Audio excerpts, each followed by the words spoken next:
Hey, what's up, everybody? Saturday, February 26th. The war in Ukraine rages on. Headlines very disturbing. If you watch any of the mainstream news or anything online, pretty much anything online, you get the impression that Russia's kind of losing the war. But you have to understand, first of all, a lot of that is just propaganda. It's just coming from Western media. But Russia's kind of fighting this war with one hand tied behind its back. I mean, it is not using its modern weapons at all. And the reason it's doing that is it's trying to minimize civilian casualties. And by comparison, it took the United States forces a lot longer to take control of Fallujah in Iraq.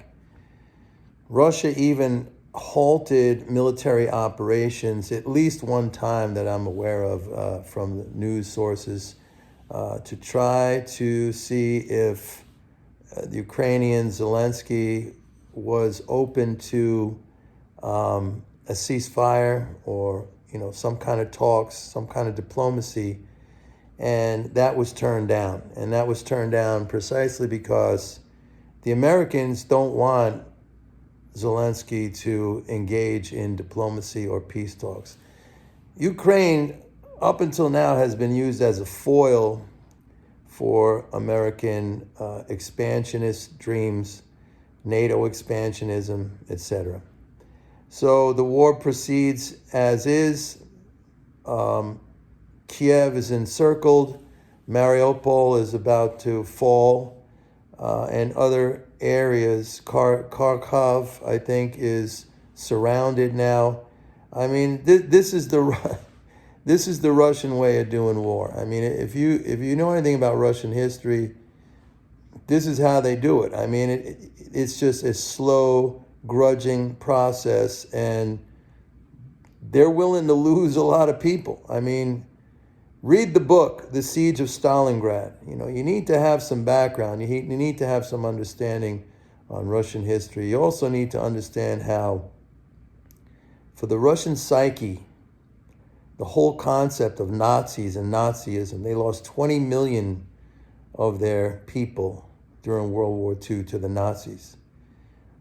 And it's not even like the Russian military right now is fighting the Ukrainian military. They're there to clean out basically the Azov Battalion. Azov Battalion is a neo-Nazi paramilitary organization within Ukraine. And, one of the things that I think incited so much vitriol, and especially in Putin and the Russian government, was what happened in Odessa in 2014 after the coup, when they had a bunch of Russian officials, people, just regular people in Odessa, who were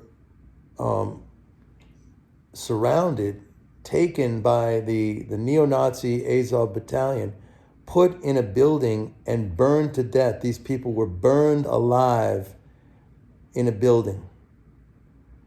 This news barely got out into the media. I mean, if you could think of, other instances of sort of global atrocities or something like that gets airtime and constant airtime. I mean, these people were literally burned alive in that building by this Azov Battalion. And the Azov Battalion, you can go Google it, Google Azov Battalion, Google their symbolism, very much like a Nazi swastika. And Russia said, we're not against the Ukrainian people. We're not even against the Ukrainian army. They've given the Ukrainian army multiple chances. This is ongoing, saying just lay down your weapons, go home, and that's it. We won't touch you. We're not interested. We want to cleanse the Nazis. So this thing is just going to grind on. I mean, that's their way of doing things. That's how the Russians, it took them in that. Read that book, The Siege of Stalingrad. I forget who the author is, but I read it. It's just, it's incredible. It's incredible what they went through. It's incredible the the sacrifices they made, and in the beginning of that siege, where the German Third Army, which is Hitler's biggest army, had Stalingrad basically encircled, and the Russians had like catastrophic losses. Catastrophic losses. I mean, they were barely able to continue to fight. And Stalin was like holed up in Moscow, and it was even, there was limited supplies coming in, but man, they hung on. It was unbelievable. What a testament to courage and resiliency. I mean, it was unbelievable. But that's their way, man. I mean, to draw a kind of a weird analogy, a crazy analogy, I mean, I like watching MMA. If you know who Fedor Emelianenko is, he's one of the greatest Russian MMA fighters. I mean, if you watch his fights, right? In the beginning of his fights, nearly all his fights. I mean, go Google this guy if you're not into MMA, if you're not into mixed martial arts. Fedor. In almost all his fights, it looks like he's asleep. It looks like he's just kind of like standing there and he's getting pummeled. And then like something happens and then he snaps and then he just turns on and then the other guy is finished. That's kind of like the Russian way. Anyway, I want to talk about SWIFT. So it's been decided now that the Russian banks that have been sanctioned up until now, they're going to be unplugged from SWIFT. Here's my feeling about SWIFT. It's totally fucking ridiculous. We have one system in this world, out of Belgium, no less. I mean, fucking Belgium. Come on, give me a break. That's running. Basically, what it is, it's an encrypted email system, an encrypted messaging system. Wow, what high tech, right? Unbelievable. That the whole freaking financial system of the whole goddamn world is tied into this one stupid little system. It would be like having one guy owning the telephone line for the whole entire world. Or, having one energy monopoly in the whole entire world. Which we had at one time was Rockefeller, right? And what happened to that? It was broken up, which was the right thing to do. Monopolies are no good. SWIFT is like a monopoly. And it just has become this thing of convenience that financial institutions, they all use. And now again, like the US dollar, which has become a thing of convenience, has become weaponized. It's no good. So I think kicking Russia off of the SWIFT, I mean, let's do it now. Let it happen. Let's end this SWIFT system and come up with alternatives. I mean, look, think of it. If your email goes down, you still have the telephone, you still have your text messaging. There's other ways to communicate. I mean, you gotta have a more varied and more options. You can't have the whole world reliant on this one stupid thing. So I think this is the beginning of the end of SWIFT. I'm happy to see it go. It's just a shame that we had to have we're on the verge of World War III to end this stupid thing. But I mean, let's end it already. And we'll see what happens, We'll see what happens to these banks. We'll see if they come. I mean, right now, I read that India is now offering another payment system to Russia. I think China and Russia have some kind of thing set up as well. So we'll see what happens. But end SWIFT already. I mean, this thing has been, the sword of Damocles hanging over the Russians for a long time, hanging over the world for a long time. Oh, we're going to drop you out of SWIFT. And America basically controls it because they could push, that little Belgian operation around. They could get the European lackeys to do whatever they want. So here it is. We're at this point now. I say, let it happen. Let's end SWIFT. Hashtag end SWIFT. I say that. It's stupid. It's really stupid. A lot of times we fall into these patterns of convenience where, we just don't want to change because it's easy.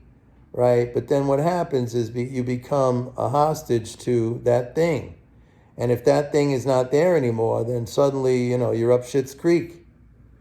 So you got to get rid of it. I think it's a good thing that they're getting rid of it. I think it's a good thing that they're unplugging, and we'll see what develops from that. We'll see what develops from that. The other thing that I find interesting is if you've been following the currency markets, the Chinese currency, the yuan, has been very, very strong. As a matter of fact, throughout everything that has been going on. And when you look at Bitcoin, when you look at gold and the volatility up and down in these things, even the US dollar, right? I mean, the Chinese currency has been just advancing and advancing and advancing. Quietly, like hardly anyone follows it. I follow it, I even trade it, all right? And I'm long the Chinese currency. But to me, this is a telling development. This tells you something. Because for so long, I've been saying, and not just me, but it's been saying, de-dollarization, the world looking for an alternative to the dollar-based global financial system, because it's so obvious now that, it's been completely weaponized. The United States uses it not just as a foreign policy tool, but like as a military tool. Let's face it. Sanctions, they destroy economies like military, like bombs. It may take longer, but, people suffer, they die. It's like bombs, like slow bombing. That's what it is. Let's be honest, okay? It's not like some humanitarian thing. Oh, instead of bombing you, we're going to sanction you. No, over time, you end up with the same thing, okay? It's a military tool. So, what's been happening, now I've also been saying that cryptos are a manifestation of the world's desire to seek an alternative to the dollar-based global financial system. But they may not be the perfect, thing. I mean, they're limited, they're finite in quantity, so I think in that regard, they're not very useful. But it's an outgrowth of that desire of people looking for, hey, we need an alternative to the dollar, because the United States, if you're not following our diktat, our policy, we're going to fuck you up. We're going to take you out of the system. It's like the SWIFT, right?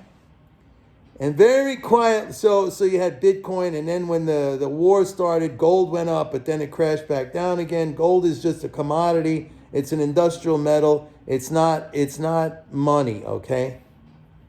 So I'm not into gold in that regard. As a trader, as a former commodity trader, and also I was a member of the COMEX, the gold exchange in New York. Yeah, I trade it from now and then, from time to time.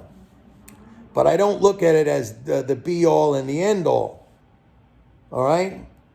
But quietly behind the scene, and let me just, before I get into that, let me just say that I've said for a long time, something will eventually emerge to replace the dollar, because it has to. You can't have the entire world reliant on a system where it's a monopolist system, where you have one entity, the U.S. government, who can dictate who can use it and who can't. I mean, that just creates too much instability in the world's financial system. You can't have a system like that, and it's normal for the world to look for something else.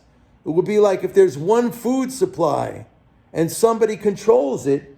No, you're going to have to get multiple food supplies, or something that is more robust and resilient and outside of anyone's particular control. Not that the Chinese currency is, but I'm just saying in the background now, what has been happening? The Chinese currency just keeps getting stronger and stronger and stronger. Every day. I mean, you want to make money, you want to invest, because this is not really a trade. Because every time that yuan dips, you buy it, and you keep doing that. And now relationships being built up between China and Russia, and now you have this sphere. Look, India and China are the two most populous nations on earth. They're kind of on Russia's side. India's looking to help Russia out with this whole SWIFT thing. I'm not long the rupee, but I am long the yuan. And that keeps going up. It keeps going up every single day. It keeps slowly. Like, it's not capturing the news, it's not capturing attention, but that's exactly what you want to see. You know, it's not speculative. China is very, very conservative in, you know, its monetary system and how it allows the expansion for external trading of its currency, all right? It's managed. So you're not going to get crazy volatility because it is managed. And so, yeah, keep an eye on that. Watch that. Anyway, to end this thing, I'm just going to say it really, I hate what's going on with this war. I hate to see lives lost. I don't like people cheering, like, either way. You know, hey, Russians are killed. Yeah, yeah, yeah. Hey, Ukrainians are. It's just a horrible thing. People having to flee their homes, families, everything, destruction. It's just awful. Why can't we all get along? Diplomacy. Terrible, man. I don't know. I guess that's the dark side of human nature. Wars have been a part of history for as far back as anyone can remember. Not to end on a dark note, but hopefully this thing ends soon. Anyway, hang in there, everybody. See you tomorrow. Bye.